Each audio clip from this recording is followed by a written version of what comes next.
Yeah, it's fascinating when you say it's kind of the business model. I can't put together what it's similar to. Originally in my head, so here in the United States, they have like the Brinks security trucks who pick up the cash from the banks and deliver them to, the bigger holding of the cash, and so they're like the security force for the bank.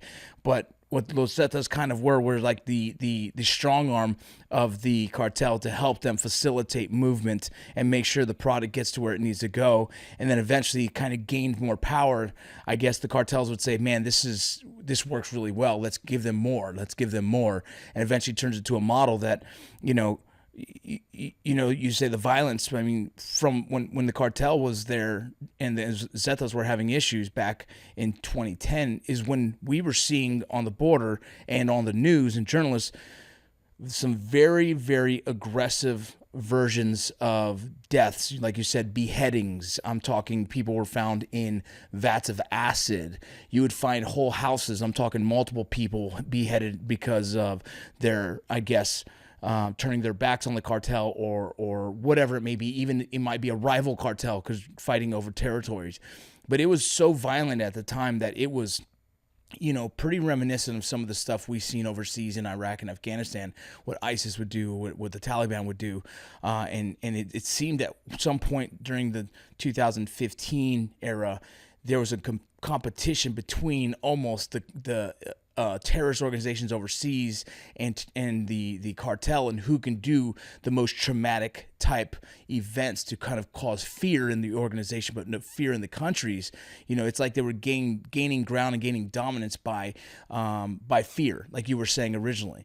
And the Zetas, for a long time, for us boots on ground working, was a very intimidating force that we weren't sure what that looked like. You hear people are military trained, and then you see who gets captured. They don't look military-esque, insane fitness-wise, body aesthetics. Someone who's in special forces, in the army, in the military, is usually very good shape and kind of presents a certain way.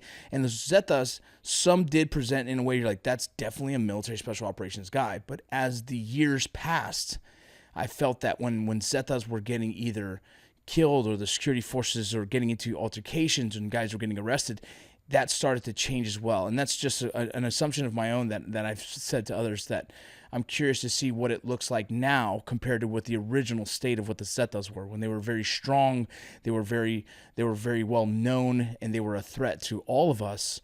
I'm curious to see what that looks like now. Are the Zetas still a force in Mexico and are involved in the drug trade, or has the kind of model kind of soaked into all the cartels and they all have some kind of fighting force that defends them now? Well, we need to explain this more carefully, because the criminal world in Mexico is extremely complex. Yes. And unfortunately, in the United States, the agencies and the media refer to what happens in Mexico, or the violence that we observe at the border and different regions of the country, perpetrated by criminal paramilitary groups, because they have this military strategy background, some of them. And you're correct when you said some of them were in good shape, or maybe trained, have access and knew how to deal with this equipment and knew how to deal with this strategy. There were some influences of other special forces like Los Caiviles in Guatemala. And this is something interesting, because the origins of Los Zetas, we have talked about them, but their capacity and the involvement of other groups like even Maras and Caiviles, that were, reported at some point, had an influence on the model itself. However, it's very important to know that also the utilization of the word cartel is very generalized. And we can talk, and this is important about the book. I'm not talking about a group. I'm talking about a model that has an origin on this group. When we talk about cartel, the word cartel, it's not about drugs. And people connect cartel, the phrase cartel, or the concept of cartel, with drugs, because this is how the media refers to. Everybody refers to drug trafficking organizations. A cartel is an illegal poly. Big Pharma is the biggest drug cartel in the world. And these groups fight among themselves. I mean, what happens in an oligopoly, in a cartel, a real cartel, they get together, they sit together, they negotiate, and they decide how much of the product they're going to produce in order to get, acting like a monopoly in order to get the high levels of income with that negotiation. I mean, cartels don't do that, or drug cartels. They fight among themselves. And this is why we talk about cartel wars. So the word starts in, I mean, and we generalizing this idea, let's say, okay, cartel is a drug trafficking organization. But generalizing this idea is wrong, because the Los Zetas brought a model that cannot be explained in the traditional framework of the traditional cartels, which is an organization that has a leadership and operates with through the orders of this leader or leaders. That didn't happen even in the years 2010, 2015, because we had Zetas in Coahuila, we had Zetas in Veracruz, we had Zetas in Campeche, and it seemed like a franchise model that where Los Zetas took, I mean, different people or different members incorporated themselves, for example, in Monterrey, with the gangs that operated in certain parts of the city of the city of Monterrey and the state of Nuevo León. In other parts, they were taxi drivers that were connected with the local police. It's very complex. And here, I mean, the way that the media presented is like, okay, these cartels. No, we can talk about a criminal franchise, as journalist Ricardo Ravelo wrote about Los Zetas. Sometimes they, copied a model and they perpetrate, some actions, create fear. But this is where we cannot just talk about terrorism. Terrorism is internal terrorism, terror perpetrated by these groups in the country, in Mexico, against Mexicans, because in certain places, these cells are just extracting rents from the Mexican people. And they kill and they kidnap and they commit extortion against the Mexican people, usually micro and small businesses. This is how they get their money, but they don't deal with drugs. So in that regard, what we are observing is terror in Mexico that has to do with investigations of the Mexican government, not foreign terrorist groups. And it's important to understand that drug trafficking organizations are specializing in sending drugs to the United States. Why perpetrating fear and why hitting the plazas? It doesn't make sense to me from a business perspective. And this is why we have to understand this as a business, from a business perspective, and stop generalizing and make this more complex. We have cells that have been, this fragmentation took place because of the involvement of the Mexican government and the Mexican armed forces that divided these groups, and these groups started to specialize. You cannot do everything. Maybe Los Zetas started doing a lot of things at the same time in the city of Nuevo Laredo. This is what you saw in 2010, 2012.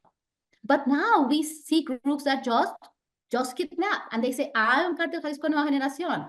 I follow the orders of El Mencho. They even don't know the Mencho. Maybe El Mencho's dead, and I'm sure that he's very weakened because he had a dialysis, because he had a disease, and he was going to, even supposedly, he constructed a hospital. How is he going to deal with operations all along the country? We're talking about a criminal franchise, and we are not necessarily talking about drug trafficking. This is something that we need to understand really well in order to stop defining or trying to define or trying to come up with strategies that are not going to end the violence in Mexico or drug trafficking, if this is what we want to deal with. It's very, very important what I'm saying here. Yeah, no, it's way more complex than I ever gave credit for. And I appreciate enlightening me on that. And now I do understand what you're saying is that this is more than what we all focus on is just this drug trafficking, right? We've put it all into one lane and saying this is what they do, but it's more than that. It's corporations, it's business. It sounds very similar to what the Italian mafia did years ago, where they became legitimate. They bought hotels, they bought casinos, and they kind of grew into this and almost phased out of the of the, I guess, criminal organization and turned more legit. So generations later, they just financially have the capabilities of owning businesses, and it's almost like washed out and disappeared. And then the low level people continue to do the criminal stuff.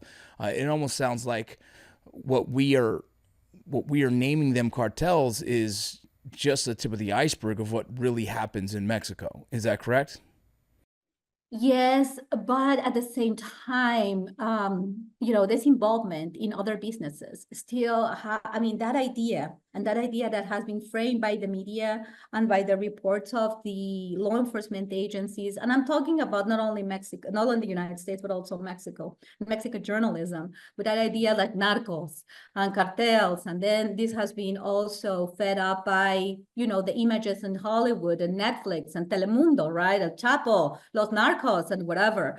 And we need to be serious and rigorous when analyzing this. Yes, they have big capacity to exercise, to commit extortion and all these crimes because of impunity, because of corruption. But we need to analyze all the criminal activities separately. For example, 2024, the campaign elections in Mexico, they called this as a very, and this is true.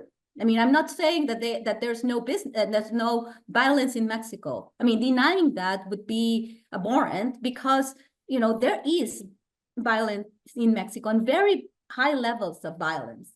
And the assassination, over 190,000 people will be killed in Mexico during this sexennium. It's an enormous figure, less than the deaths because of overdose of drugs in the United States in the past 3 years. Over 100,000 people have died.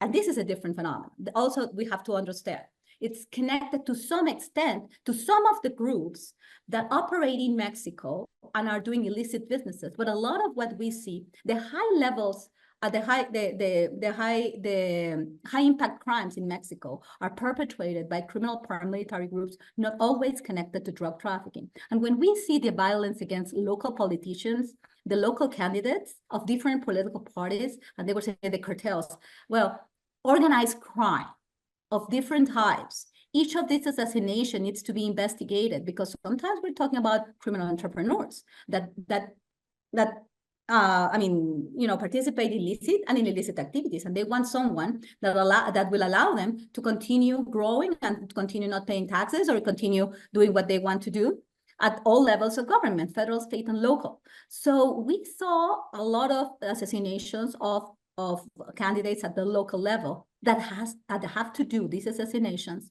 possibly with local dynamics that are not connected to drugs. So ascribing political power to cartels is an idea of Netflix. This is much more complex.